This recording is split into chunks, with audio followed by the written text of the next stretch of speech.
thank you very much. Sa ating praise and worship team, thank you for the kanilang siblings. First my glasses, let me prepare myself here first. So, good afternoon everyone. Welcome again to another Sunday worship service. And today, it's the first Sunday of the month. You recognize that? It's already August, right? So it's August 4, 2024. It's a new month, meaning it's a new theme, right? And the theme for the month is August. We will be focusing more on relationship and family, right? So I hope we will not miss all the message that will be prepared for us this month, okay? So that will be the theme for the whole month. Talk about relationship and family. Probably it's because of the computer. Anyway, this afternoon, we'll be having a narrative exposition type of message. Okay? We'll narrate a story and pick up some of the lessons that we could get out from it. So we'll be looking to a passage written by one of the gospel writers, and that is Mark. So we'll be looking to one of his writing, and we'll focus on chapter 10, as you can see on the board. So we'll be reading an account of the Lord's teaching that has something to do with our theme, and that is family and relationship, just like what I've said. So our goal is first to understand what is happening from that story, the one that we're going to read. Then understand the background and context of the story. And secondly, understand the underlying teachings of the Lord as He responds to some of the tests being thrown to Him. And lastly, to apply this lesson in our lives in protecting our family. Okay? So, we would like to protect our family, right? Who among you want to protect your family? Right? All of us, right? So we'll read the passage and then rightly divide it afterwards to understand it further. So if you have your Bible with you, I'd like to invite you all to read along with me. Open it. In Mark chapter 10, and we will be reading verses 1 to 16. So if you have your Bible, I'd like to invite you to stand up to give reverence in reading God's Word. Actually, I have it on the board, so if you like, you can just simply follow along with me. So I'll be reading it in the International Version. So this is what it says on verse 1, Mark chapter 10. It says here, Jesus then left a place and went into the region of Judea and across Jordan. Again, crowds of people came to him, and as was his custom, he taught them. Some Pharisees came and tested him by asking, "Is it lawful for a man to divorce his wife? What did Moses command you?" He replied. They said, "Moses permitted a man to write a certificate of divorce and send her away." Verse 5, "It was because your hearts were hard that Moses wrote this law." Jesus replied, "But at the beginning of creation, God made them male and female. For this reason, a man will leave his father and mother and be united to his wife, and the two will become one flesh. So they are no longer two, but one flesh. Therefore, what God has joined together, let no one separate." When they were in the house again, the disciple asked Jesus about this. He answered, "Anyone who divorces his wife and marries another woman commits adultery against her. And if she divorces her husband and marries another man, she commits adultery." Okay, verse 13. Verse 13. Okay. People were bringing little children to Jesus for him to place his hands on them. But the disciples rebuked them. When Jesus saw this, he was indignant. He said to them, "Let the little children come to me, and do not hinder them, for the kingdom of God belongs to such as this. Truly I tell you, anyone who will not receive the kingdom of God like a little child will never enter it. And he took the children in his arms, placed his hands on them, and blessed them. So may the Lord add blessing to the reading of his word. Let's remain standing, and let's offer this time first to the Lord in a word of prayer. So let's come to the Lord in prayer. Our Heavenly Father God, Lord, once again, first and foremost, we would like to thank you, Lord, for giving us this privilege to praise you and to worship you, Lord God, even through songs. We indeed, Lord God, that you are worthy. You deserve, Lord God, all the praises that we could utter, Lord. And today, Lord God, we ask that you prepare our hearts and our mind as we listen to your word. Lord, I just pray that you and you alone be glorified in today's message, Lord God. Cover me, Lord God, at the back of your cross, and use me only, Lord God, as your instrument to deliver your message. And Lord, I just pray that we will not leave this place without having your lesson, Lord God, for each one.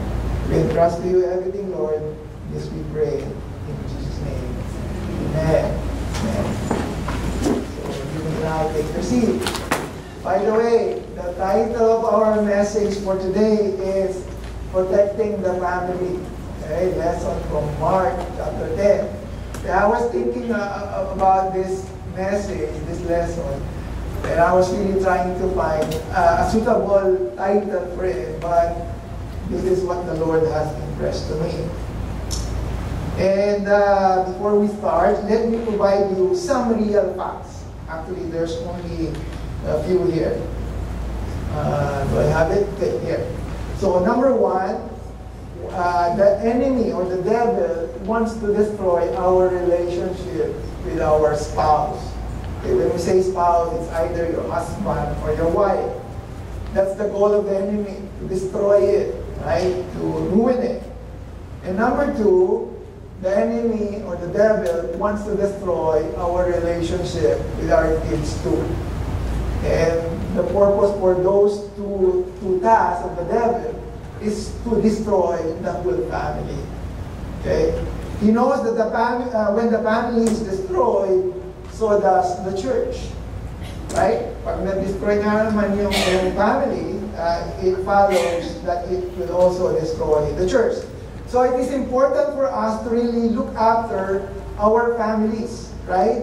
And take care of them, especially in protecting them.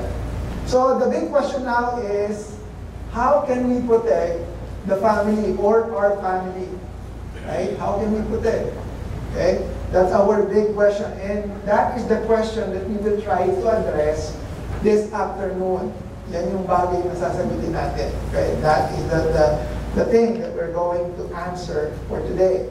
And this starting with my point number one. We'll just go back to the passage and we will try to dissect it as we go along the way. So number one, in order for us to protect our family, first and foremost, we have to protect the spouse. We have to protect our husband. We have to protect our wives, right? So, and we could accomplish that by understanding the context that we have read a while ago from verse 1 to 12. How can we protect the spouse? And like what I've said, let's see how we could do that. And this one first, by understanding the challenge for divorce. Okay? If we understand the challenge for divorce, then it will help us protect our spouse. Let's look at this Mark chapter 10, verse 1 and 2. Okay, so this is what it says. Jesus then left the place and went into the region of Judea and across the Jordan. Again, the crowds of people came to him, as was his custom, he taught them. And as you can see in verse 2, the Pharisees came and testing the Lord Jesus Christ, asking that question. You know, as we read a while ago, we could see that the crowds are gathering again to Jesus as he passes through Judea. Something to note, Jesus is heading to Jerusalem. Pupunta ang Panginoon sa Jerusalem. Actually, this journey of the Lord Jesus Christ is the journey to the cross. And at this point, the Pharisees took an opportunity with a negative intention to test Jesus. Okay? They asked the Lord Jesus Christ, right? The Pharisees wanted to get something out from the Lord to use it against Him. Actually, we've been studying this in Bible study, right? That the Pharisees were always asking questions, not to learn from Jesus, but to find some fault on Him. And that actually shows that they basically hate Jesus. In fact, that is the primary reason why they keep on testing the Lord. Probably you would ask me, Pastor Adel, why did the Pharisees hate Jesus? Bakit nga ba? Why is it? Actually, there are three possible reasons why they hate Jesus. Number one, here, because of jealousy. No, they were jealous of Him because everywhere Jesus went, He attracted the crowd. He's becoming popular to the multitudes of people, and people pressed around Him to listen to every word and watching every move that He takes. Nagiging popular na ang Panginoong Jesus eh. He's becoming popular, and compared to some Jewish leaders or rulers who laid heavy burdens on the people, Jesus is becoming well known. And the people are starting to love Jesus and receiving Him gladly as compared to the Pharisees, to whom they mostly find judgment. Right? Because remember, the Pharisees, they are more strict with their rules. And Pharisees couldn't stand the idea that they were envious and suspicious to Jesus' popularity. They were jealous.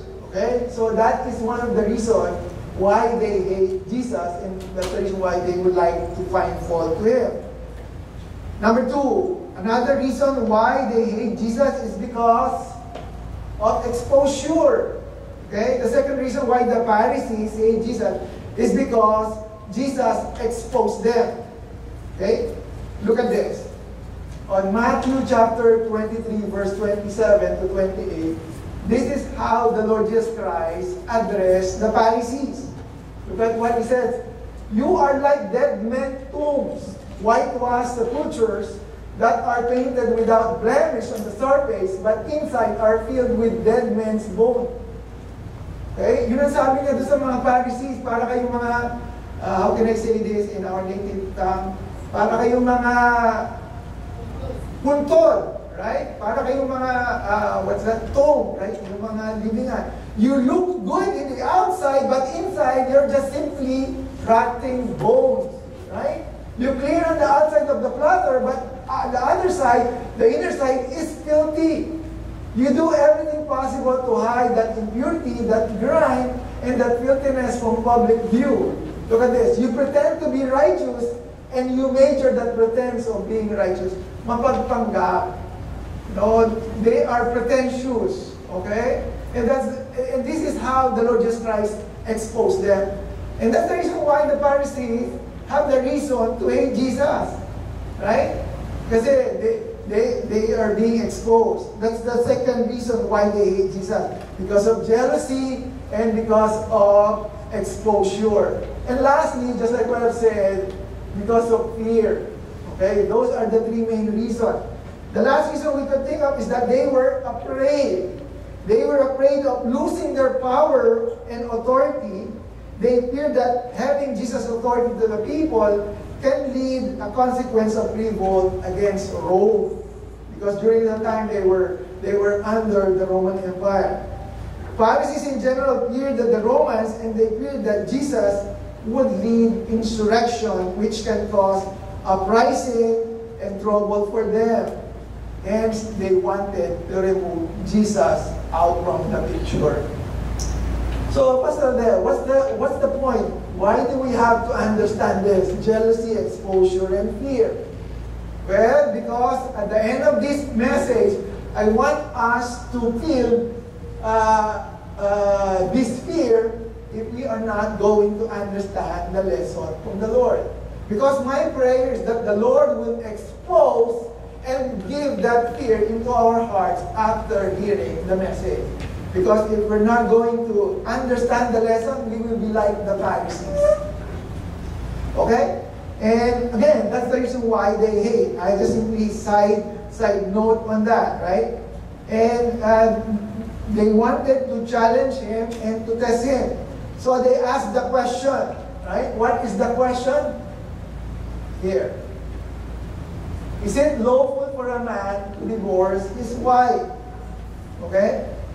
And sabi doon, is it lawful for a man to divorce his wife? Actually, they come to Jesus carrying the law with them. Meaning, that type of question is related to the law, right? Is it lawful for a man to divorce his wife? Meaning, the question is based on the law, right? They ask. Actually, it is as if that they were asking, what does it allows me to do? Or what does the law allows me to do in regards to divorcing my wife? Or to state it more bluntly, what can I do to get away from marriage? Actually, that is the synonymous meaning of that statement. Ano ang magagawa ko para makaalis ako sa asawa ko? Right? But they just simply make it more politically correct, right? But in a sense, it's the same way. How can I get rid of my wife? Or how can I get rid of my spouse? Right? That's the question. You know, it is interesting to see that that question was addressed in the first century. And the interesting thing is that this is still a question of the 21st century, even up to today. A lot of people is asking that same kind of question, right? Whether you go to Hollywood, to entertainment, or to law, they would always ask about the question about divorce. Okay? The question will never go away because of the sinfulness of man's heart. Is divorce acceptable? Maraming nagtatanong yan eh. You know, a lot of people is asking, is divorce acceptable? Believers and non-believers, it's always a question, right? And I have seen a lot of well-known popular people who are even saying that they were Christians, but they are still having that big question mark in their mind. Now, it is important for us to know that the question was asked because it will help us see how Jesus answered the question. I want you to observe how the Lord responds. Now, the question is not, what does God says about marriage? Did you see that? The question is not about, Lord Jesus, how does the Lord design marriage? No, that is not the question. The question is, what does the law, is it lawful for a man to divorce his wife? It has nothing to do with marriage. Right? It is more about the divorce. Right? So we have to understand, the question is not on the positive tone, but rather on the opposite. Right? If you look at it, the question tends to more on going outside marriage, not inside marriage. Right? I wish they could have just simply asked, Lord, how can we have a good marriage? Now that is a more acceptable question. But this question, is it lawful for a man to divorce his wife? It has the intention of getting out. Right? You see that? The question pointed that they were interested to their own rights instead of the responsibilities of marriage. There is no genuine concern for the implication of divorce and in marriage. What divorce can mean to the spouse and what divorce can mean to the children. No, it is selfish, it is self-gratifying question. The question prompted a selfish concern. Can I divorce? Tanong eh. In a simple term, can I divorce? And let's proceed how Jesus answered this question. Okay, so to protect our spouse, like what I said, we have to understand the challenge for divorce. And secondly, to protect our spouse, we need to understand the counter for divorce. Meaning, how did the Lord counter divorce? Because there's a challenge for divorce, right? It will make our life miserable. Okay, so let's look at how the Lord responds. It says there, what did Moses command you? He replied. That is the answer of the Lord. And let's try to observe how the Lord responded. You know, the Lord Jesus Christ responded in a very simple statement. What did Moses command you? And paraphrasing it, essentially it's like saying, what does the law given to Moses says about it? Diba? You know, if you are going to look at the statement of the Lord is just like simply saying, what does the Word of God says about it? Or what does God says about divorce? Right? Yun ang sabi ng Panginoon eh. What did Moses command? Actually, if you're going to look at it, this is the right answer or the best answer if someone would ask us a biblical question. If someone would ask you a biblical question, the answer should be, what does God says about it? Right? If someone would ask you, is it okay to do this? The answer would always be, what does the Lord say? What would Jesus do? Right? That should always be our answer every time we face a challenging question, especially a biblical concern. Now, let's see the response of the Pharisees. How did the Pharisees respond to this? You know, look at that. Here. Tipukol ko kaya. Ayaw sumunod. Come on, help me out. Ayaw na, nag-hang. Yeah, okay, that's good. Okay, so this is how they responded. Nakikisaman ko sa Pharisees eh. Okay. They said, Moses permitted a man to write a certificate of divorce and send her away. Yeah, okay? So actually, this answer was taken from Deuteronomy chapter 24. Though they have taken this in the wrong way, meaning they have taken that passage or that statement out of context. Let's look at Deuteronomy chapter 24 so you can understand what I'm trying to say here. Okay, so this is where the original statement comes from. Okay, Deuteronomy chapter 24, verse 1 to 4. And this is what Moses has written there. Suppose a man marries a woman, but she does not please him. Okay, hindi daw nasasatisfy yung lalaki. The man is not being satisfied. Having discovered something wrong with her, it was not mentioned what is it about, he writes a document of divorce, hand it to her and send her away from his house. When she leaves his house, she is free to marry another man. But if the second husband also turns against her, writes a document of divorce, hand it to her and send her away, or if he dies, meaning the second husband, look at this, the first husband, what? May not marry her again, for she has been what? Defiled. That would be a detestable to the Lord. You must not bring guilt upon the land of upon the land of the Lord your God is giving you as a special possession.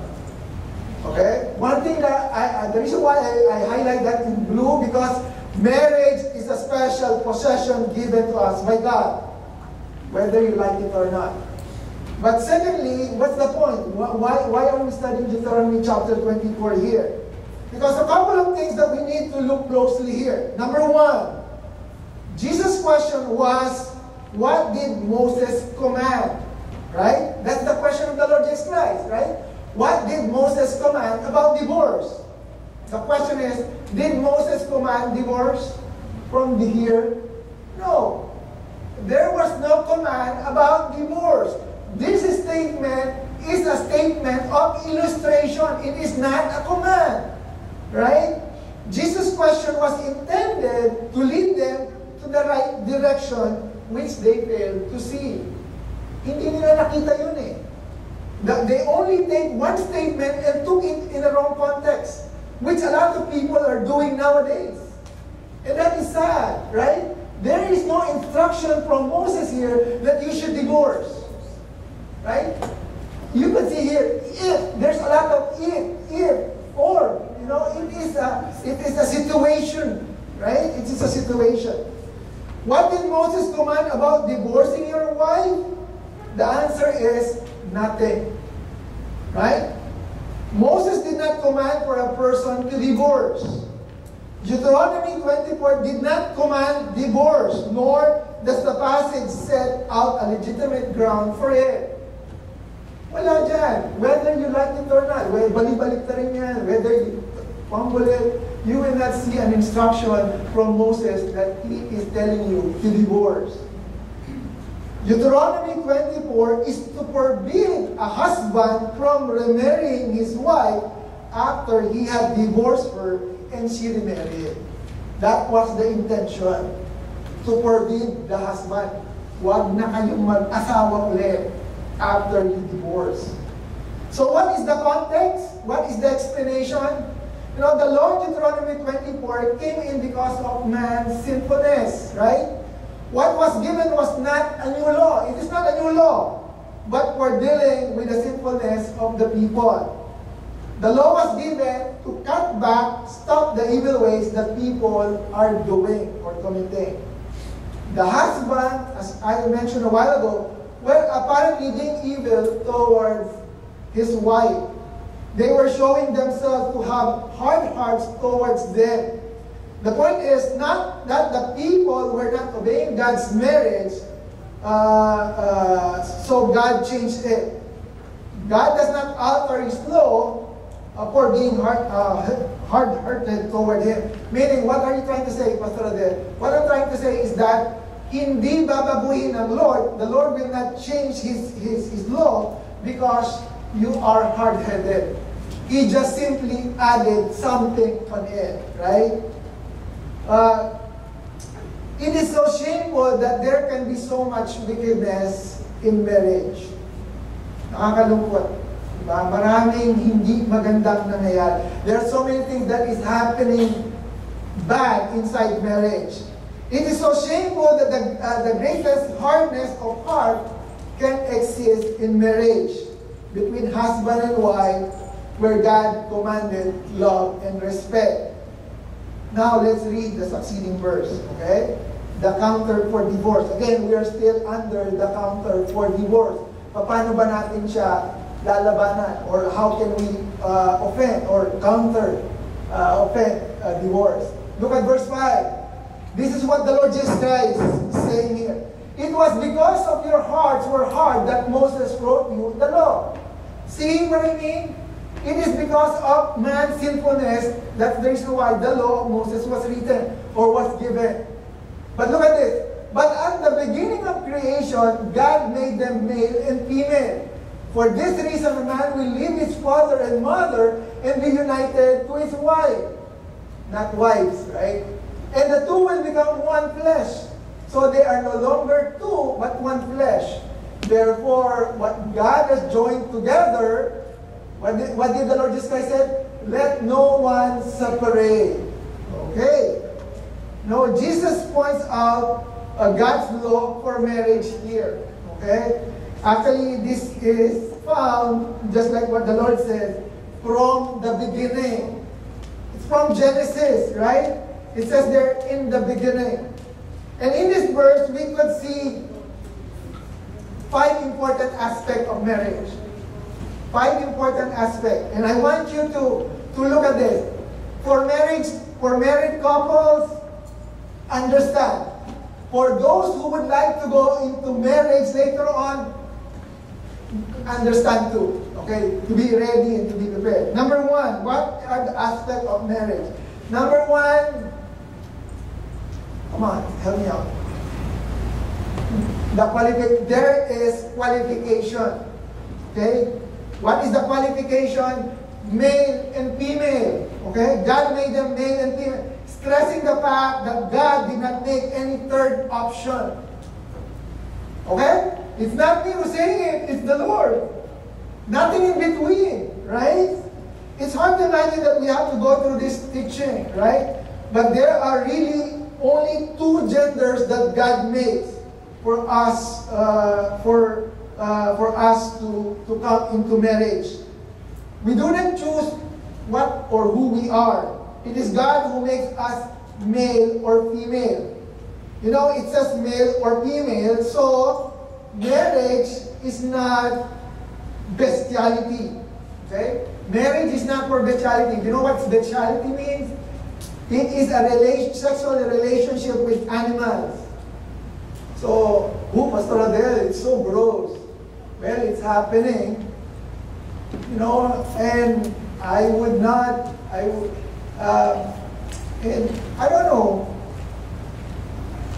I like animals. You know, I like pets. But sometimes be careful, because sometimes your affection to your pet is getting overboard. Right? Some people, they sleep with their pets.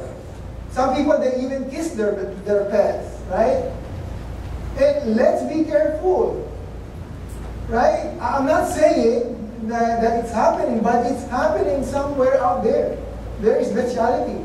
You know, relationship between human and animals. Sexual relationship. That's called bestiality. So, marriage is not bestiality. Sexual relationship with animals. Same-sex marriage is not also part of God's design. It says there, male and female. Homosexuality is not God's design. Magalit man kayo sa akin, people will go against me, I will stick to my point. Homosexuality is not part of marriage, of God's design.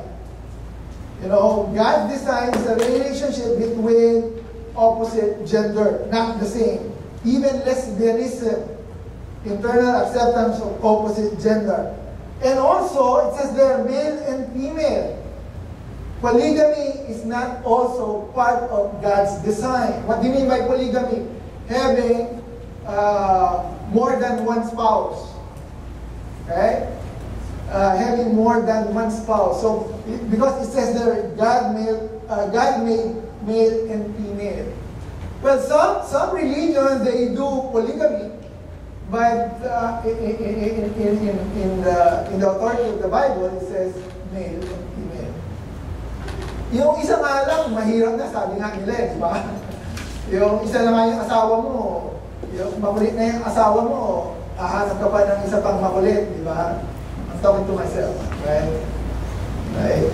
So number one, the qualification for marriage, it needs to be male and female. If you do not belong to that qualification, you are not entitled for marriage. Okay? If someone would ask, it's the Bible who said, it's not Pastor Adel. Number two, what is another aspect of marriage? There should be separation. Okay? It shows there, right? It says here, for this reason a man will leave his father and mother. You know, separation doesn't mean abandonment, okay? Let's be clear to that. But rather, listen to this, especially those who would like to go into marriage. It is a new start. A new role. When you go into marriage, it is a new thing, right? The purpose for this is for a man to start jumping to his new role. Okay? Men, no single men, listen, right? The purpose for this is to acquire that new role. And what is that new role? Being patriarchal leader of his new family. That is the role, and that's the reason why you are going into marriage. If you are not ready for that, then don't jump into that. No, being the husband first, then being the father. That will become your new role when you go into marriage. Because right now, as single, you are just kids and children.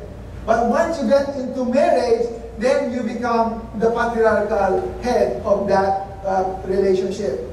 To take the responsibility and authority that God has placed upon as the head of the new family. Actually, it's a God-given task. Okay? So, ang challenging the men, okay? Yung mga binata, na before you go into marriage, you have to be prepared to become the head and the patriarchal leader of your new family. That is the reason we say to those men that would like to pursue a family, that they should be prepared and ready to lead and take ownership of that new role. If you don't understand that, then don't go into marriage yet. And for the ladies, alam nyo, makakaligtas na yung mga ladies, ano?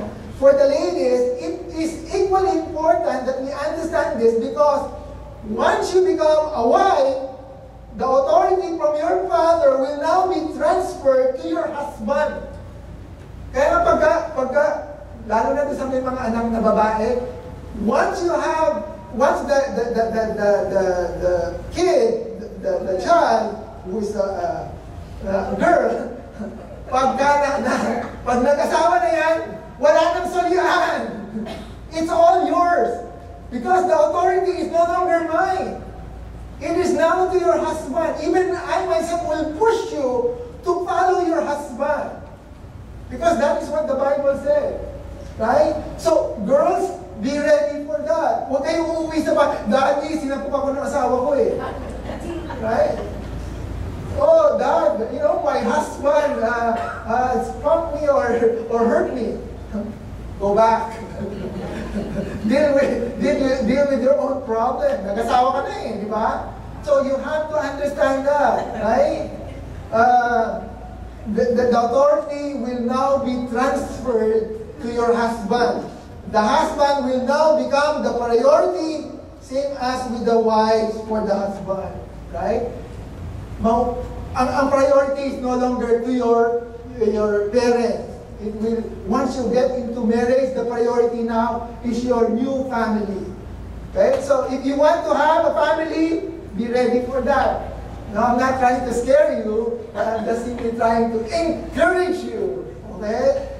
So there should be separation. Okay? We understand why the man will be separated. And what else? What is that other aspect? Number 3, there should be unification. Okay? United with the wife and to the husband, and they will become one. Actually, it is cleaving and weaving. To cleave means to glue or to cling, to resist separation. That's the real meaning. To cleave is a choice, a commitment, and something that needs to be cultivated. Okay? It is a choice, a commitment that needs to be cultivated. The goal is oneness. Okay? Oneness meaning body oneness, spirit oneness, and soul oneness. Look at this. Oops, hindi ko nakuha yun. Hindi ko pala nailagay. Sorry. Did I? No, I did not. Well, anyway, let me just read. In Deuteronomy chapter 24, verse 5, just listen to this. It says here, if a man has recently married, he must not be sent to war or have any other duty laid on him. Why? For 1 year, he is to be free to stay at home and bring happiness to the wife he has married. Okay? No, nandun pala ako sa unification. Okay? It means that once you become husband and wife, you have to do this role or to provide that role to your wife and even to the husband. And 1 Corinthians chapter 7 verse 3 to 6, this is what Paul said. The husband should fulfill his marital duty to his wife, and likewise the wife to her husband. The wife does not have authority over her own body, but yield to her husband. In the same way, look at it. Husband does not have authority over his own body, but yield into his wife. Do not deprive each other, except perhaps by mutual consent and for a time, so that you may devote yourselves to prayer, then come again to that so that Satan will not tempt you because you lack of self-control. So there should be body oneness. Okay? You know, some people will say, oh, I just simply need companion. Well, you don't need a spouse. What you need is a pet. Right? If you only need companion. Because marriage, there should be, whether you like it or not, there is body oneness. You will become one. Okay? And there is spirit oneness, right? And soul oneness. And that is unification. Philippians 2, chapter 1 to 4. This is what Paul said, another is writing. Therefore, if you have any encouragement from being united with Christ, if any comfort from His love, if any common sharing in the Spirit, if any tenderness and compassion, then make my joy complete by being like-minded, meaning soul oneness and spirit oneness, having the same love, being one in spirit and of one mind. Do nothing out of selfish ambition or vain conceit. Rather, in humility, value others above yourself, not looking to your own interests, but each of you to the interest of others. So when you get into marriage, there is unification. Unification. It doesn't mean uniformity, but it means you are united. Okay? So there is unification. What else? Here, there is a condition. What is the condition? It says there, the two will become one flesh. What is the condition? The two will become one flesh. It is future tense. Right? It says it will become. It's future. Right? It means no fornication. It means marriage and bodily oneness should happen after marriage. That's the condition. The two will become one flesh.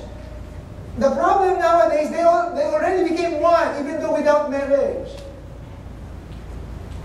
Right? Maraming ganyan. Sexual relations are reserved for marriage. If you are not married and if you are having sexual relation with a person or people, you are sinning against God and against the people you are with. Okay? So, and the two will become one. Meaning it will only happen when you get into marriage. Right? I hope we all got that. What else? What are the other aspects of marriage? Here. The conclusion. And the conclusion, it says there, God has joined together, let no one separate. Okay? So that is the conclusion. When you get into marriage, remove it from your vocabulary, the divorce. There's no such thing as divorce. Right? It was only allowed because of our sinfulness. No, the reality in this world is that there are so many things that are being allowed that is not moral. Right? Marijuana is being allowed, but it's not moral. Right? Abortion is being allowed, but is it moral? No. Right? So, like what I said, divorce is being allowed because of the sinfulness of the heart. So to protect the spouse, we need to understand the counter for divorce. And that is by knowing the true meaning of marriage as designed by God. Right? And remember, there's a saying, wrong belief produces wrong behavior. Right? It's true, right? Wrong belief produces wrong behavior. Kasi akala ko ganun ang marriage eh. Akala ko pwede. I thought it's okay. I thought, it's fine. But it's not. And in the end, it also produces bad consequence. Which helped me to move to our third point. To protect our spouse, we're talking about how protecting our spouse. We have to understand the consequence for divorce. Okay? If we understand the consequence of divorce, it will help us protect our spouse. In verse 10, we could see that the disciples come to the house and they ask him more. So Jesus explained this further. Okay, when they arrived, that's what he said, and then this is how the Lord explained. anyone who divorces his wife and marries another woman, what happens? They commit adultery against her. And if she divorces her husband and marries another man, she commits adultery, right? Jesus shows that the first one-flesh union is still in force, right? Even the divorce. Because he says that marrying another person would be to commit adultery, right? Even remarrying another person is already an adultery, right? Oh, pinakasalan ko naman siya eh. Pero adultery pa rin yun. It's still adultery, even though it's a second marriage.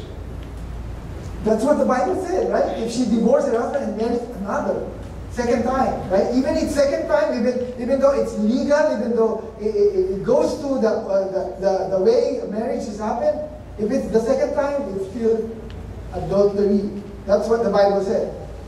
And actually, there is an exception. There is an exception. Let's look at Matthew chapter 5, verse 32. Ano yung exception, Pastor Adel? What is the exception here? Matthew, this is what Matthew accounted for. But I say to you that everyone who divorces his wife, look at this, except on the grounds of sexual immorality, makes her commit adultery. And whoever marries a divorced woman commits adultery. Okay, the exception was permitted, but the exception should never come into our minds. Dapat we should not be thinking about that. The exception is not a way to get out of marriage. It is not an excuse, right? It's not a license. The exception is given not because of anything, but because of human sinfulness, and it is not God's purpose for marriage. It was just simply allowed because of the sinfulness of man.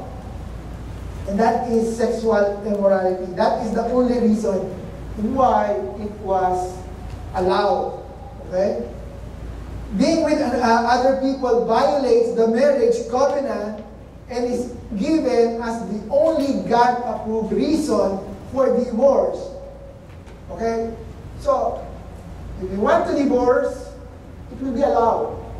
But what is the exception? I mean, what should be the ground? Sexual immorality. But the question, are you allowed to remarry? No. Nothing has been said. Right? It just simply said that you can separate by divorce, but that doesn't say now you could remarry. It's nothing. It was not said. It was just simply told that you could divorce, you could separate from the hardship, but that doesn't mean you will be allowed again to remarry. Because once you remarry, you will commit adultery. Okay? Actually, if we're going to compare the writing of Matthew to the writing of Mark, we will notice that Mark did not mention the exception. Hindi niya namin mention right? He just simply says, commits adultery, right? Commits adultery. But on Matthew, on the writing of Matthew, he mentioned that exception. And there are two possible reasons, I think, why Mark did not mention it. First, because it is already a given fact. It's already obvious. It is implied that sexual immorality dissolved marriage covenant. Right?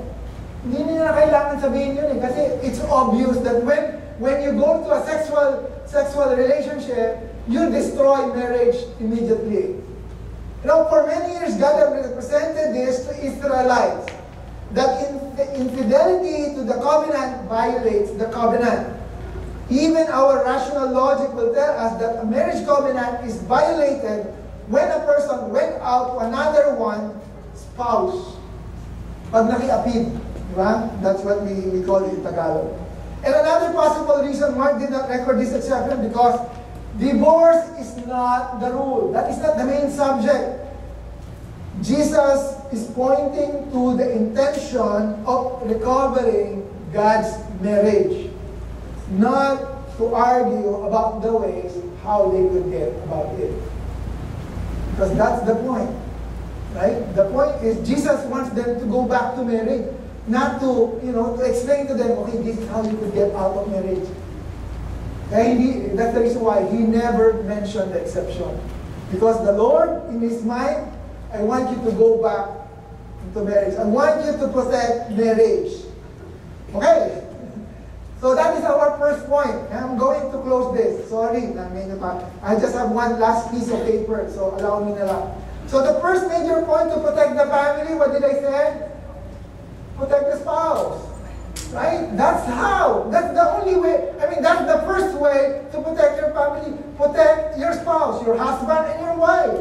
And how? By understanding the challenge of divorce. People will try to give, Satan will try to encourage you to divorce.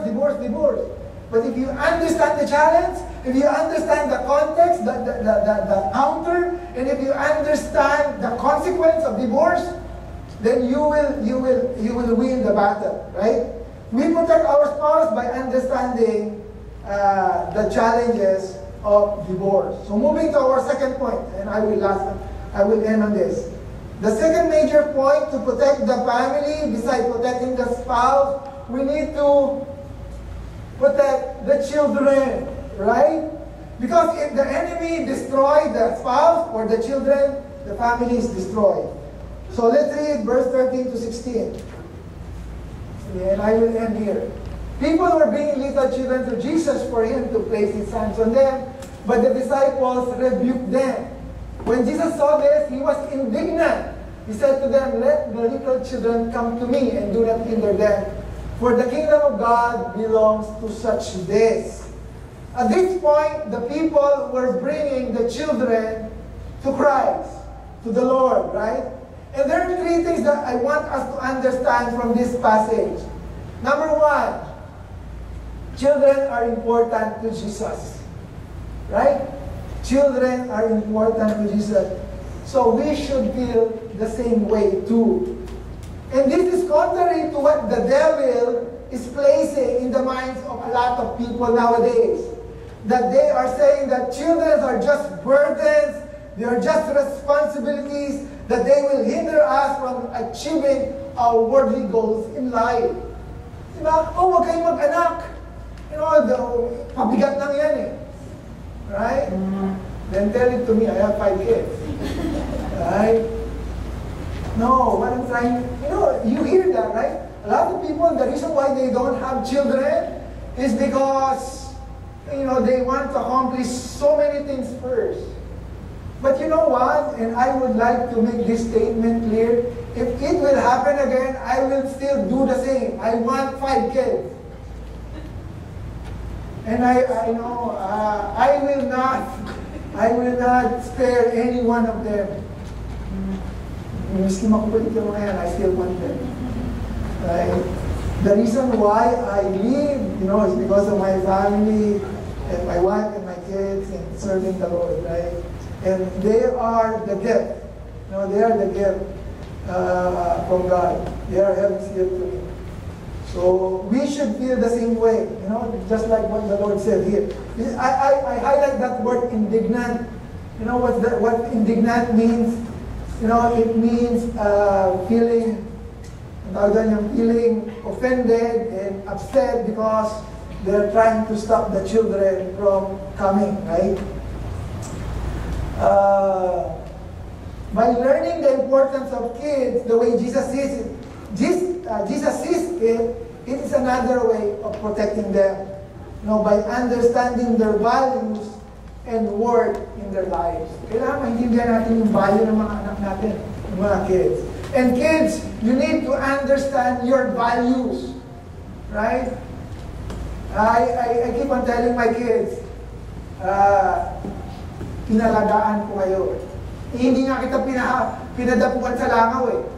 Diba? So you have to respect yourself too. Right? I don't want you to be taken advantage and so you have to take care of yourself too. What else? What can we learn from this passage? There are only 3. Number 2, we need to bring the children to Jesus. Right? Let the children come to me and do not hinder them. Now, we should never block the way, or fail to provide them the way. Kailangan we are the one bringing them. You know, if you could manipulate it. But of course, they should make the decision their own, right?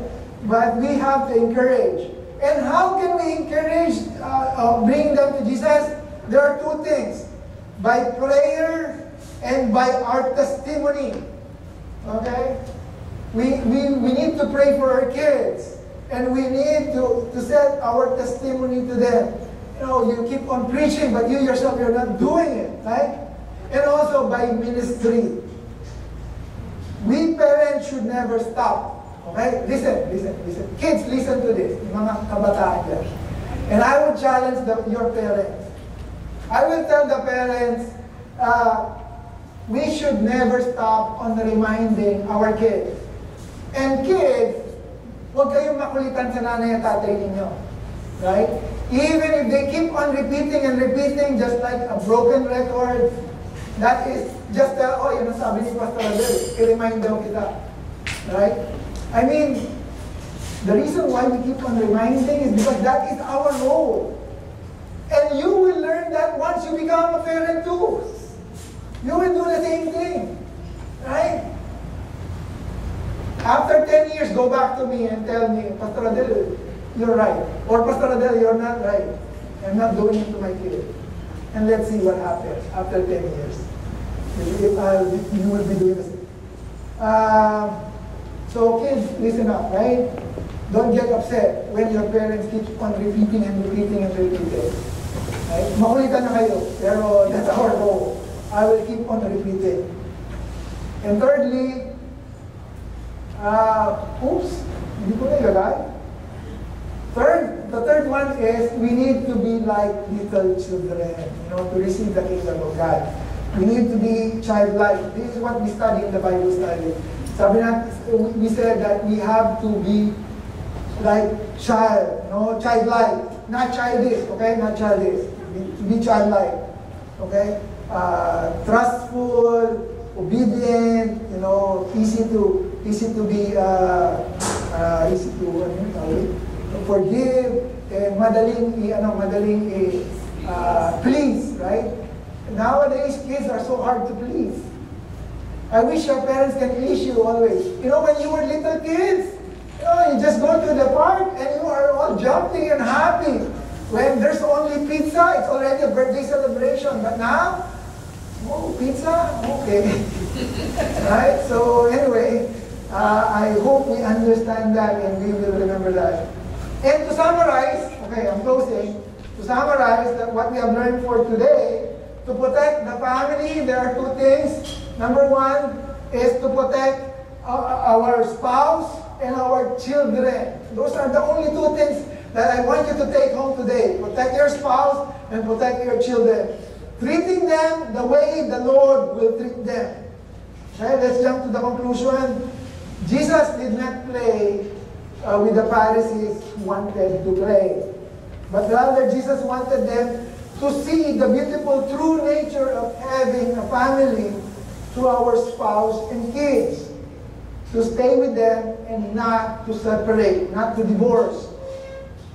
Although all of us will fail, we will all continue to fail.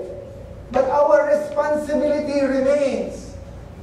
And parents, and that is to remind ourselves continually that our highest purpose of being part of the family, husband and wife, is to be an instrument for promoting our partners and children's spiritual and personal life too. That is our main goal. The battle continues, so we have to continue protecting ourselves and our family too. If we are in that bad situation, shaky marriage, dysfunctional family, unhealthy relationship, continue to seek and do the right thing with God. The Bible said, we cannot continue in sin and think that grace will abound. And we cannot sin deliberately and think that there is a sacrifice for our sins. And if you are in that situation, ask for help. Love your spouse and bless your kids. Let's pray. Our Heavenly Father God, Lord, once again, we are so thankful, Lord God, for this wonderful message that you have imparted to us.